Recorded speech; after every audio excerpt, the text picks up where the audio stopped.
the assets that we have. And I'm telling you, I don't know, honorable members, I want you really to be as frank as possible, because I haven't even seen what is outside yet, but I can already tell you that if, having been in business and having run business, and if somebody is telling me that they are going to get the rice harvesting machine throughout the procession, and hopefully it will come before the end of the year, then what are we talking about? You know, we are killing the very resources of the government and demoralizing the workforce that we have that are ready to work, in terms of the potential to create more jobs. We are just employing disaster strategies that are contributing to the negativity as much as we want to say.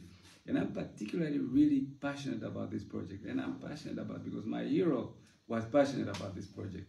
This is why I say, if Nujoma was alive today, his heart will bleed just because of what has become of his own Kalim business. And therefore, honorable members, I want you to be as frank as possible.